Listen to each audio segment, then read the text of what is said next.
Si on résume les différents dispositifs qui sont à l'accueil ressources, donc il y a la maison des enfants qui accueille les jeunes dans un petit collectif. Il y a 4 places. La maison des familles pour accueillir leurs familles donc sur des temps de week-end. J'ai un studio en semi-autonomie qui a été fini là en juin, qui accueille aujourd'hui Alexandra, une ancienne jeune qui était chez moi quand elle avait 14 ans et qui est revenue vers moi là en juin parce que elle avait des soucis de santé, elle traversait une période très difficile et j'ai dit bon, on va pas la laisser comme ça. Et c'est une jeune avec qui j'avais une accroche importante, chouette. Et elle m'aide ici aujourd'hui dans l'accompagnement des jeunes. Dernièrement, c'est en cours, il y a la future maison des artistes.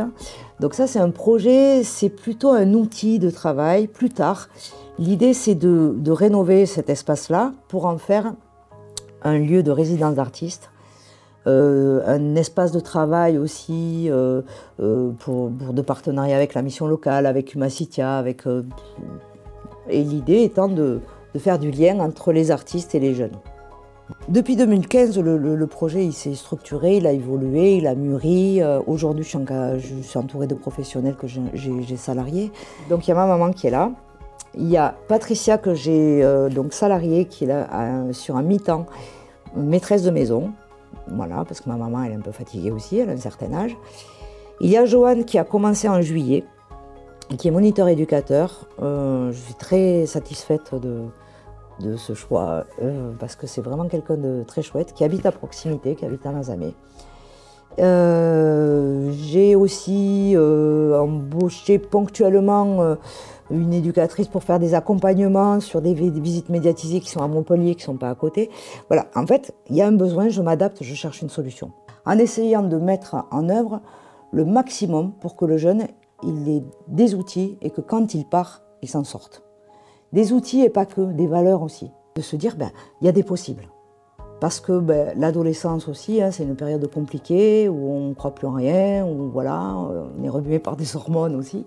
Mais il n'empêche que l'idée, c'est de leur dire, ok, c'est difficile, mais de rééquilibrer un petit peu la balance et de leur permettre d'aller voir un spectacle, d'expérimenter des choses belles.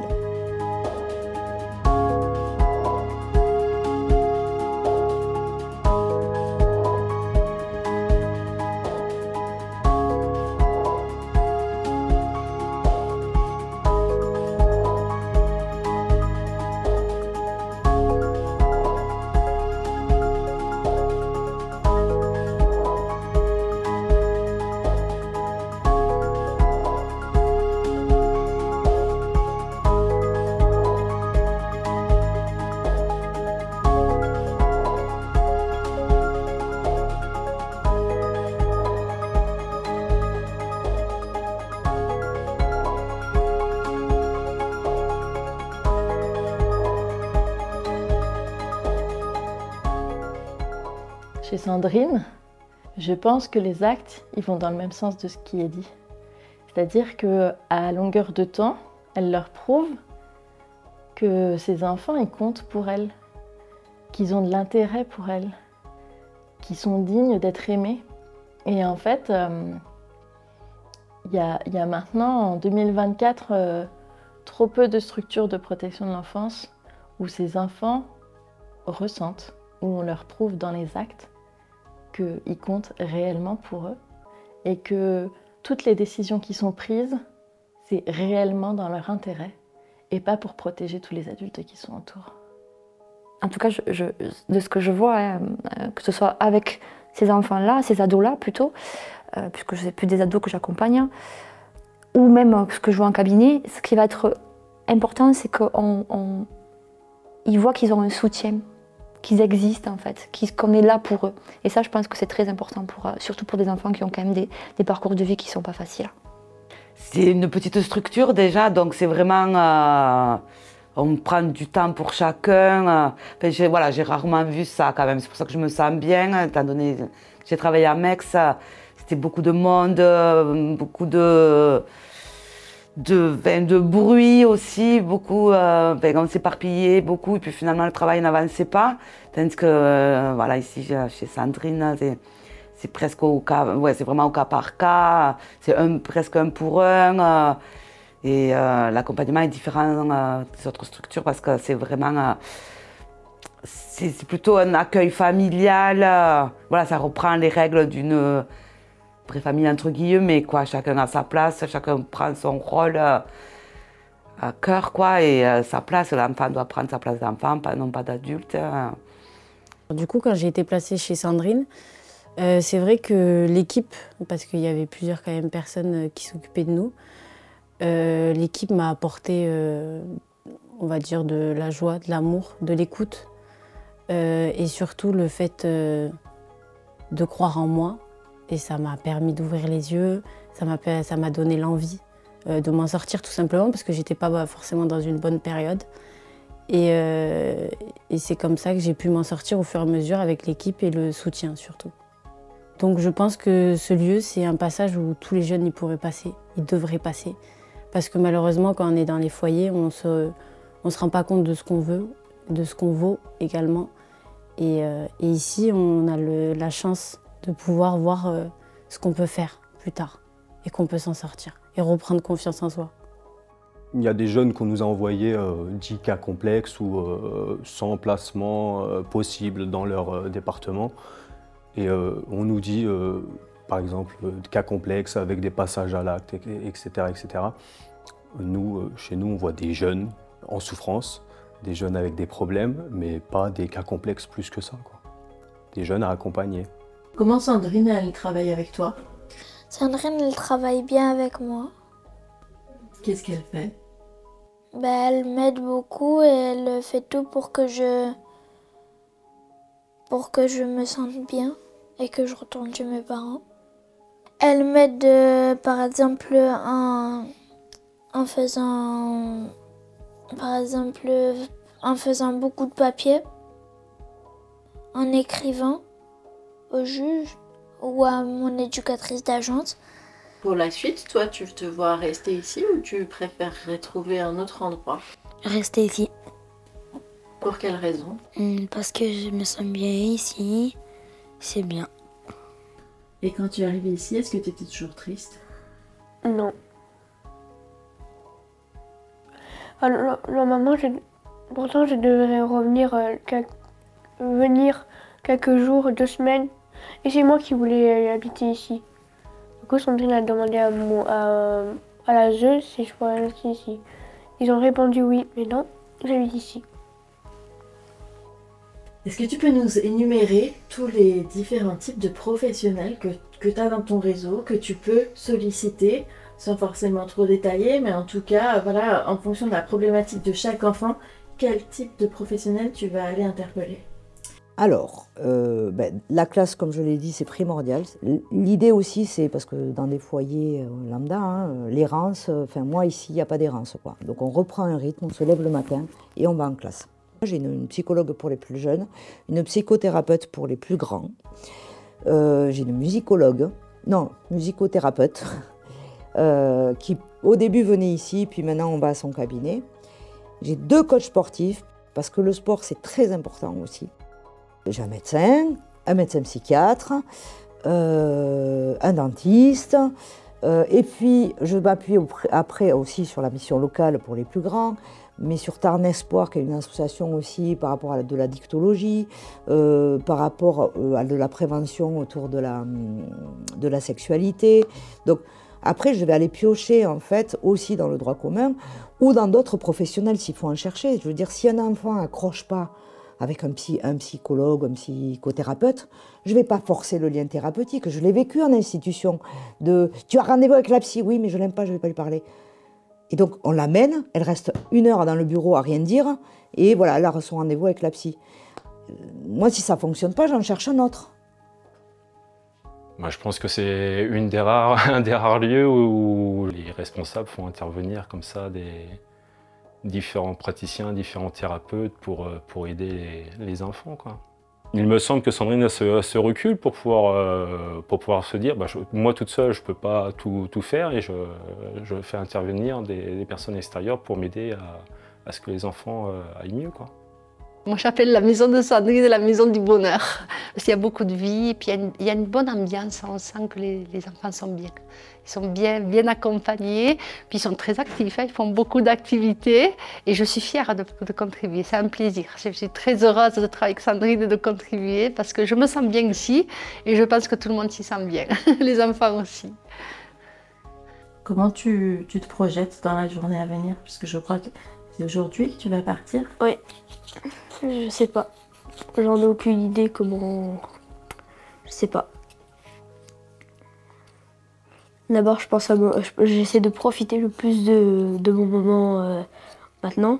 J'essaie pas de me dire que je vais partir d'ici, parce que je me suis beaucoup attachée à ce lieu. Quand je vais dire au revoir, je vais être très triste. Est-ce que ça te fait peur? De quoi? Ce moment de partir. Ah, non, pas trop. Il me fait pas très peur, mais un petit peu, oui. Mais j'ai peur d'être triste. Et tu sais où tu vas après? À Quillan. Je pars à Quillan. Tu connais cet endroit? Oui, j'ai visité. Et c'est très grand.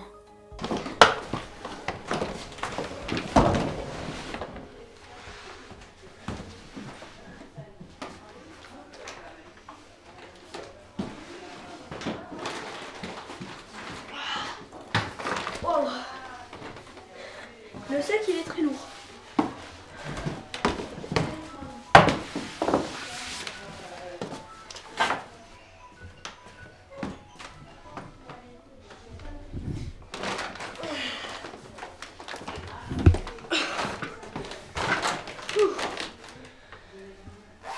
Bon.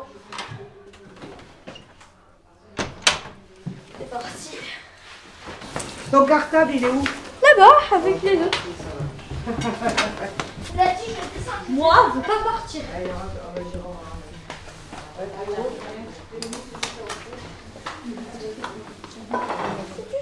On dit au revoir. On va t'aider à descendre les affaires. Tu commences. Prends soin de toi. Ok. Bon. Tu peux donner des nouvelles. Tout le monde vient. Oh, Câlin collectif. Câlin collectif. On se recule pour le câlin. Oui, parce que là, on va pas passer. Hein. Je dis ça, je dis rien. Tout le monde fait un câlin collectif.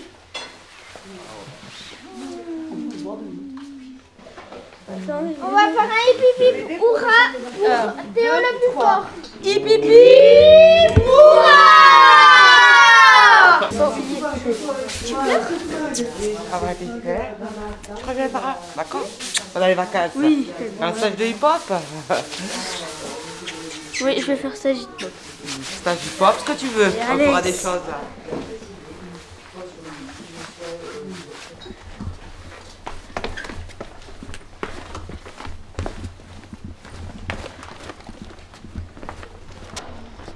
Non, c'est bon. Non, là-haut, parce que du coup, on va mettre le sac là. Parce que celui-là, il va tout tomber. T'as mis la colle sur le casque? Non, mais ça pas. Le dessin du gauche, ça va aller là.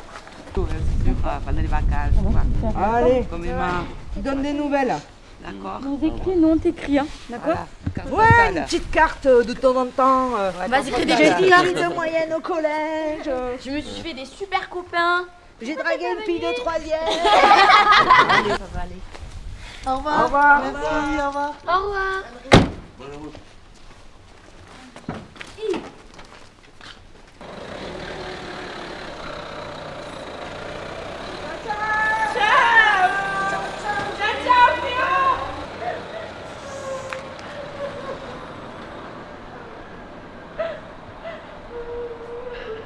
C'est toujours triste. Voilà, comme tout le monde a dit, on enlève un enfant alors qu'il est bien. Pourquoi quoi? Tout ça pour une histoire d'agrément, une histoire de papier. Puis bon, j'ai connu le foyer, moi, 10 ans, et bon, ils sont moins suivis qu'ici. Et comment il va finir, ce gamin? Puis lui-même, il dit, je veux pas partir, je veux rester là, je veux rester là. Donc vraiment, il faut que ça change. Il faut que ça change. Il faut vraiment que Sandrine elle arrive à avoir cet agrément pour que les enfants puissent rester jusqu'à leur majorité, jusqu'à même plus, jusqu'à qu'ils aient vraiment un projet de vie à eux, quoi, et qu'on les suive jusqu'au bout. C'est ça, c'est pour ça que c'est toujours triste, voilà, des moments Tous les enfants pleurent. Il y a Louis qui pleure, peut-être qu'il veut parler. Bonjour. Ben, je suis triste parce que Théo il part et que ben c'était une seule personne que je pouvais jouer avec le ping-pong, qu'il était très gentil et je vois pas pourquoi il devrait partir ailleurs. Il semblait très bien ici.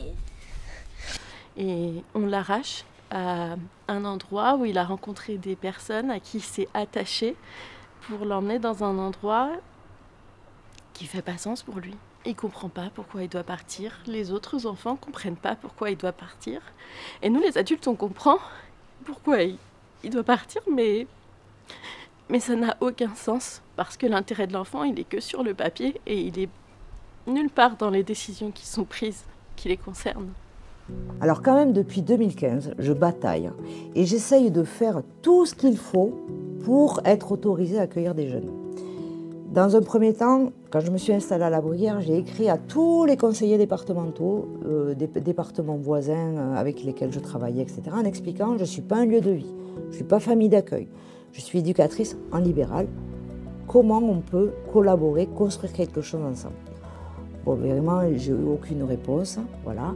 Ce qui est important de souligner, c'est que beaucoup de structures comme moi, de porteurs de projets, se heurtent à ce problème où l'ASE dit il faut voir avec la DDJS et la DDJS dit il faut voir avec l'ASE et donc ils se renvoient la balle, mais il n'y a aucune solution. Il faut savoir que l'agrément DDJS n'existe pas.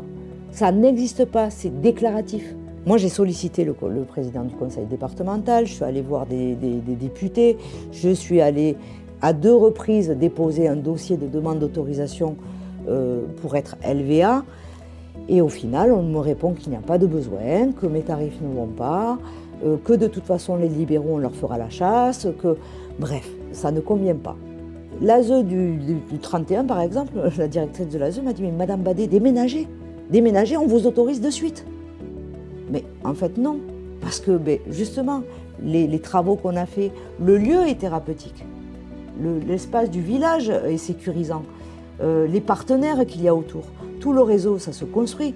Je ne peux pas déménager, prendre ma maison et faire mon travail à Toulouse. Donc, ce qui se passe régulièrement, sauf pour certains départements qui prennent un peu plus leurs responsabilités, que ce soit la Lozère ou le Lot-et-Garonne, le Lot-et-Garonne s'est déplacé pour venir visiter avec les chefs ASE. Ils sont venus visiter la structure, alors que le Tarn ne l'a pas fait. Donc, ils se sont déplacés et ils valident le projet. Le libéral, aujourd'hui, il fait partie du paysage. Voilà. C'est de l'innovation sociale. Depuis 2015, moi je travaille avec Humacitia. On réfléchit, on fait des propositions, il y a un gage de qualité, il y a une labellisation. Je travaille aussi avec COSE, je travaille avec la Fédération nationale des lieux de vie. Enfin, je veux dire, j'ai pas rien fait. J'essaye de structurer mon travail pour essayer de trouver des solutions. Je suis ouverte à tous les contrôles possibles et inimaginables. Je fais des écrits, je participe aux audiences, j'accompagne les jeunes. Les juges sont satisfaits de mon travail. Ils voient les évolutions positives des enfants. Et il me semble que c'est ça qui compte, l'intérêt supérieur de l'enfant. C'est ça qu'il faut mettre en avant. Et pas... moi, je l'ai trop vécu et c'est douloureux de voir un gamin s'effondrer en disant « Mais pourquoi vous me faites ça? Je ne suis pas un sac. Pourquoi vous me ballottez de droite à gauche? Je suis bien ici. Pourquoi vous me faites ça ?» Voilà. Je voudrais juste qu'on me permette de continuer à faire ce que je fais parce que je sais que je suis faite pour le faire, que je le fais bien. Et que des gens qui ont envie et qui ont du sens, qui mettent du sens dans leur travail, il y en a. Sauf que cette administration-là, elle les use. Il y a des structures qui ont fermé et qui ne rouvriront pas parce que, tiens, contrôle administratif. Moi, j'ai accueilli une gamine autiste, 6 mois, parce que sa structure a eu un contrôle administratif, fermeture administrative. Cette petite, elle avait une place en IME. Il y a des listes d'attente de 2 ans, 3 ans. Elle avait une place en IME ici. Si je ne la prenais pas, elle perdait sa place, elle se retrouvait au foyer d'urgence de Strasbourg, avec plus aucun projet. Voilà, c'est inadmissible. Donc je l'ai prise, on a appris à se connaître, elle est revenue sur des stages de temps en temps, voilà, elle est repartie sur son lieu une fois qu'il a rouvert. On ne prend pas en considération ce que ça fait vivre aux jeunes. Voilà, on s'en fiche, c'est des numéros de dossier, bon, voilà. Le fait de ne pas avoir d'agrément nous amène une certaine insécurité dans notre travail. Et dans le parcours des jeunes, tout simplement. Ils ne savent pas où ils seront demain. Nous, on ne sait pas comment les accompagner parce qu'on n'accompagne pas un jeune s'il est là 1 semaine ou s'il est là 6 mois. On ne l'accompagne pas de la même façon. Donc tout ça, c'est hyper insécurisant. Donc on essaye de faire au maximum. Mais on a pu le voir avec Théo. On avait trouvé une place au collège qui est à 500 mètres, 1 kilomètre même pas. Voilà, on était dans l'attente de savoir s'il restait ou pas, parce qu'en plus c'est très difficile de pouvoir avoir des fois des renseignements de la part de l'ASE. Donc des fois on est dans des attentes, on est dans du rien, et on ne peut pas être dans du rien dans l'accompagnement de ces jeunes-là, c'est pas possible. Si c'est pour prendre un jeune et le mettre chez Sandrine, lui donner une stabilité pour après le remettre en foyer, le travail il est bâclé. Donc je ne trouve pas ça logique. Ils sont là pour faire la protection de l'enfance, mais à partir du moment où il n'y a plus de stabilité pour un enfant, on ne protège plus l'enfant. Alors c'est quoi la différence entre ce que tu vis ici et ce que tu as vécu dans les autres endroits? Dans les autres endroits, tu pouvais te faire frapper beaucoup plus facilement. Et ici, tu te fais pas souvent frapper. Qui est-ce qui peut arriver qui te frappe ici? Personne. Ça n'arrive jamais? Non, personne m'a frappé ici. Si jamais demain je venais vivre ici, c'est quoi les règles dont je dois être au courant? Faut pas dire de gros mots, faut se tenir bien à table, et faut pas crier, faut pas insulter, faut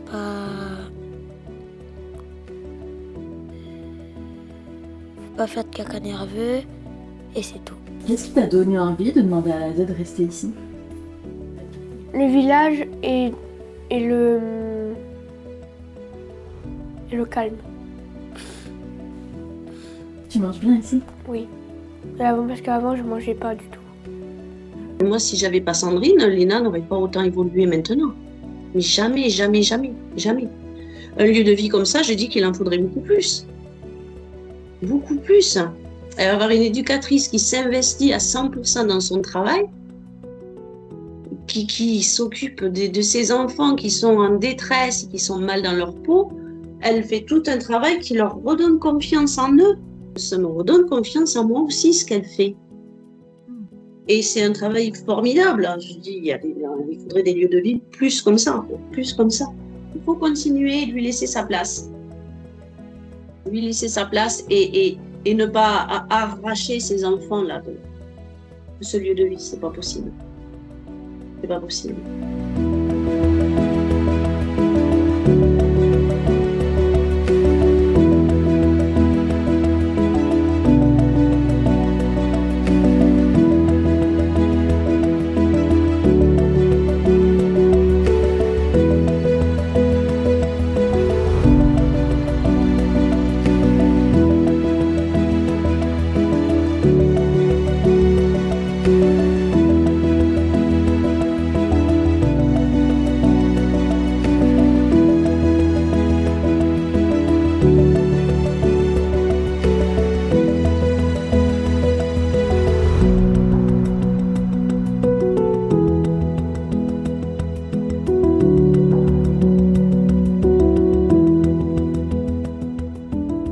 Il faut aider les enfants qui ont besoin d'aide. Il faut sauver les enfants parce que sans les enfants, il n'y a pas de futur. C'est grâce à nous le futur.